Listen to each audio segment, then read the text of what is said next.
Good morning. So today another episode for the MegaCell monitor and the MegaCellCharger. And as you can see, I'm currently in the stage of actually able to start building a pack. Now you see a 11 by 12 pack, 132 cells. On the back it's spot welded, and on the top I have a bus bar, and all these cells that are in here are actually tested with the MegaCell monitor.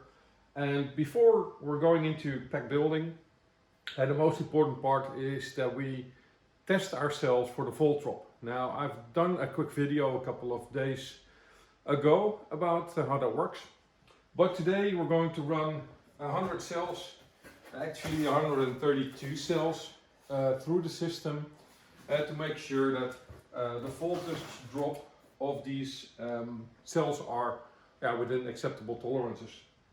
Now, all the boxes that are tested, I always pack them up before I store them, are labeled. Box number 1, which is over here, it's the first box that I actually tested. And then I rest it for 14 days and then we'll have a look. Now, all my cells, when I tested them, are labeled with the barcodes, allowing me to actually scan it with a scanner and then put it into the chargers, and automatically the system records the voltage drop and adds it into the cell database. Now in this version that I'm running, it is not able to detect a too big of a volt drop. It will not alert you. So I'll show you how that works and how I actually test my cells. Now I've got 3 chargers, so I can do 48 cells in one go. So let's get started.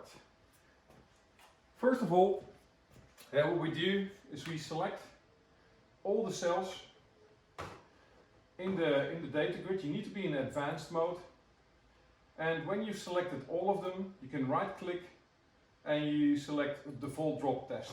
Now it reports how many or which cells you've selected. Click OK, and then actually it starts the process, and the process will eventually show you the IP address and the cell number of the slots you need to insert the cell that you're testing.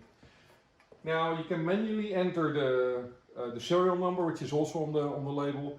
In my case, I just scan the barcode and it automatically fills it in, and then it says insert it in slot 122.1, which is this one, and then it pops up the dialog again and it says okay, you need to do it in the charger 36, cell number 1. Well, and you just keep on going.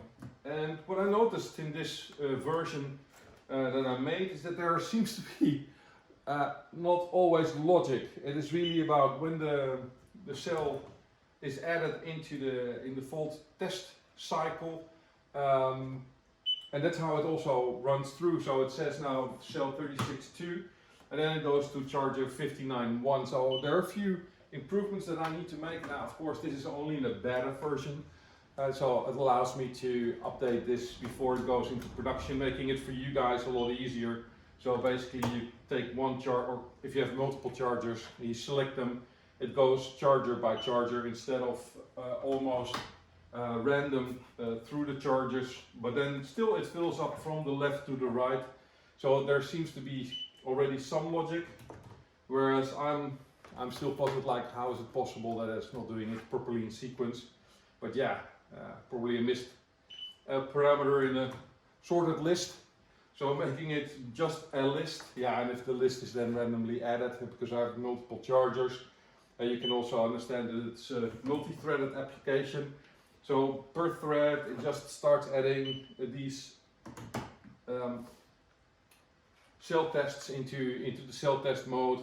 And you can somewhat random list, which of course need to be fixed. Because especially when you're not paying attention to the dialog, you're not looking at what's my IP address of the charger and what's the cell position. You might insert it in a wrong slot, and that will cause problems down the line. Alright, let me finish this one up, then I'll speed up the video and you can see the final result, and then I'll get back to you.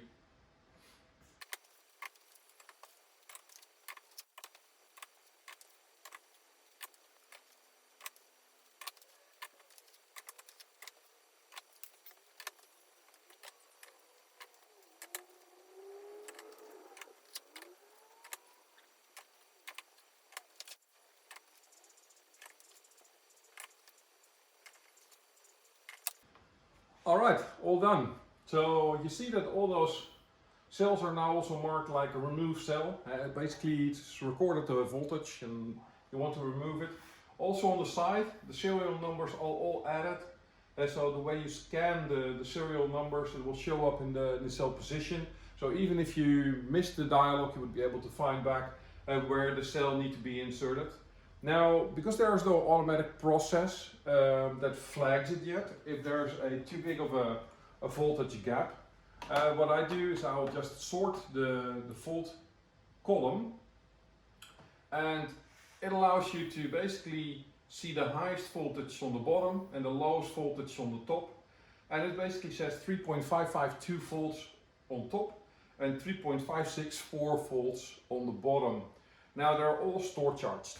And when you're looking up a cell, let's pick 1305 in the cell database, you can also see what the original voltage was. So 1305, that one over here, and then we select register voltage. So you see that the charge resting voltage after the charge process was 3560, and we've scanned to do today 3556, which means a 4000 volt drop, which in my opinion is fully acceptable. Now I had done a couple of tests last week, and we found already a cell that was like 3.2 volts, cell number 1001. So 3.2 is like 0.3 volts in just 2 weeks. That's not acceptable for me. So that one got discarded, and basically probably will be used in some kind of a test pack, or if I need to do some spot welding exercises or soldering exercises, I'll just bin all those into a box. I've got a whole bunch of them, all wrong cells, but they're very easy to use when you're actually doing some tests, especially when you want to do a new pack design or validate if your design is going to work. You don't want to do it with live cells. You just take old garbage stuff, which is low voltage or zero voltage or very low capacity. You solder the stuff, or you spot weld, or you make the adjustments, and then you figure out if it works. So they're very useful. Don't bring them immediately to the landfill, you'll regret it. Keep a couple of hundred just to mess around with. And then eventually you're ready to do your pack building. Okay, that was the quick update on how I do the testing. Now I take them all out. I've got an empty box here, fill them up, then do the other 52 cells, and then I'm good to go. Now for the next video, we have a little bit of an off-topic element, still about the MegaCellCharger and MegaCell monitor, but it's about the prismatic cells. One of the guys that are working with me to get my cells and get everything cleaned up sent me a box full of prismatic cells. They're coming out of electric bikes, Spartas series 1, 2 and 3 if I'm not mistaken, and he asked me, can I test these using the MegaCellCharger? And so, well, why not? It's still a lithium-ion cell. So what I've been doing, I took my 3D design software, made a bracket, and on the bracket created connectors that allow us to run a wire through it. And in the inside you'll see the studs coming out, and these studs will eventually touch the poles of the prismatic cell. So when it's getting inserted, it rests easily upright and it makes contact. Now we'll run a few wires onto the MegaCellCharger, and I'll show you in a later video how we do that, and start testing these prismatic cells as well with the MegaCellCharger. It's a small modification. If you have a 3D printer, or you have a friend with a 3D printer, and you buy a few parts at your local electronics shop, it's very easy to adopt your MegaCellCharger, not to only do 18650s, but also these prismatic cells. But that will be in the next video. Okay guys, stay tuned, stay safe, and do share your experiences with the MegaCellCharger and MegaCell monitor.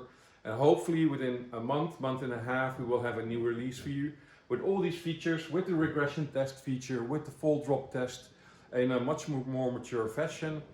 for you to start working with. All right, until next time.